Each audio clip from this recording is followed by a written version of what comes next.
Hey everybody, Vincent Ayala here at the Barco headquarters in Belgium. Today we're going to talk about getting started with EventMaster version 10. So let's head over to the software and check it out. This video intends to expose you to some of the features in EventMaster version 10 and set up a simulator without overloading you with information. EventMaster version 10 was built from the ground up to support the new Encore3 and future platforms while improving many workflows from the previous generation. Speaking of the previous generation, I would like to point out that EventMaster Toolset version 10 cannot connect directly to E2 or any previous generation hardware. This third generation system was built with three goals in mind: making screen management better, faster, and stronger. Today we will do a quick walkthrough of the software, and then I'll show you how to set up a simulator of your own. Let's jump right in and bring you up to speed. I have installed and launched the software, which can be found here, and connected it to a simulator hosted by my PC. Don't worry though, I'll show you how to build and use your own simulator later in this video. So, starting with the left-hand side, we'll start with the configuration page. This is where we can build our configuration when EMT is connected to a processor or simulator. This is the multi-viewer page. This is where we build our best-in-class multi-viewer, which lets you view all of your inputs and screen destinations on one or many monitors for ultimate control of your show. This is our programming page, where you build your look and send it out to program. Followed by our external devices and queues page, where we can establish our external devices and build queue lists to fire them off. Here we have our tally page. This is where we can program our tallies for camera switching. Next, we have our controller page, where we can configure our controllers like the EC30 and EC50. Then we have the Encore3 exclusive show file page. This is where you can save backups, restore, and edit the show file. This is the simulator page. This is where we can build a virtual simulation of a system that we may want to validate. Additionally, we can build the show offline and load it when you arrive at show site to help you save some time during your load-in. Don't worry, I'll come back to it for a short tutorial after the tour. Below the simulator page, we have our network page. If you are connected to a live unit, this is where you adjust the network settings. Below that, we have our widget builder page. The widget builder allows us to create widgets that help us extend system control to anyone with a web browser on the same network. With editable layouts, you can extend only what you want to allow to be controlled. These widgets can be displayed in a standard web browser or on the front of an Encore3. We'll revisit this feature in a later video. Finally, the settings page.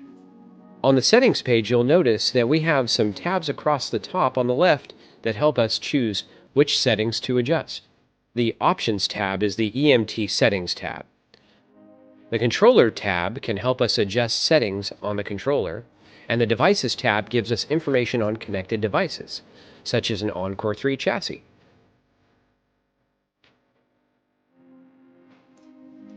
If we click the test pattern, you'll get your first exposure to the new EventMaster Toolset version 10 pop-out windows.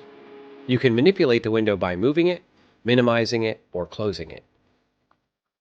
Since we're already connected to the simulator, let's look at these test pattern features. Let's click the Test Patterns button and open that pop-out window. To enable test patterns, click the Outputs drop-down and select one or many outputs to enable a test pattern. Then, down below here, select a test pattern. These could be simple H&V ramps, grids, or something more complicated, like the LED tile circle alignment test pattern. At the bottom here, we have some checkboxes to help you enhance your active test pattern. So let's set the test patterns to all off and close that pop-out window to move on. But real quick, before we move on, let me show you where the Save button is. Here it is in the top right corner. We feel that most of our users spend a lot more time dealing with these tabs in the top right-hand corner of the software. So rather than having to push all the way down to the left and click the Save button, we moved it to the top right for ease of access. Okay, moving on. Since I cheated and started with the software connected to a simulator, let's examine a few things from this point of view. Before I show you how to set up a simulator of your own, check out the Adjust Unit tab on the top right-hand side of the screen. The Adjust Unit tab is where you can rename your Encore3. You can do a factory reset, a soft reset, or a factory keep. You can factory keep all the checkbox items below. We have our temperature pane here, and we have our setup section where you can adjust the unit ID. You can flash the front panel and change the brightness. Under the TCI capacity mode section, you can change the TCI capacity. And then we have our time setting. The time settings are very important in EventMaster version 10 for features that will be added later.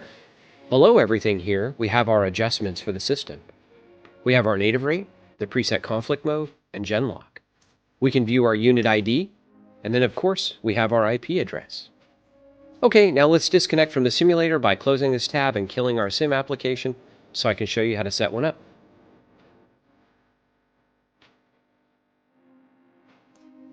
From here, I can connect to a box by clicking the blue button, adding by IP address, typing the IP address, and hitting connect.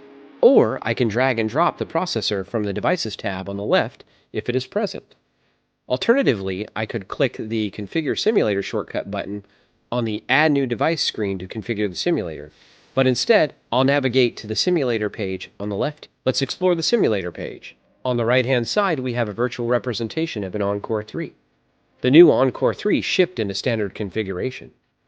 The configuration you see before you is said standard configuration.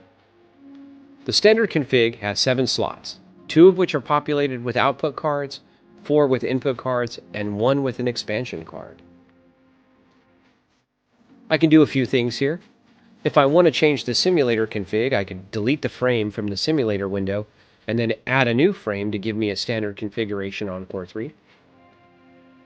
Or I could click this drop-down menu and click Empty Chassis, which would give me an empty chassis to populate. As you can see, the slots are color-coded, some with one color, some with multiple colors. The multiple color slots are flex slots and can be used for multiple roles. The ones on the right can be input and or output cards. The one on the left here, which is blue and yellow, can be input or link expansion. To populate these slots, it is incredibly straightforward.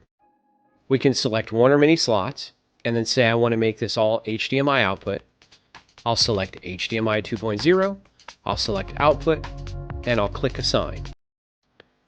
Or I can make it an input.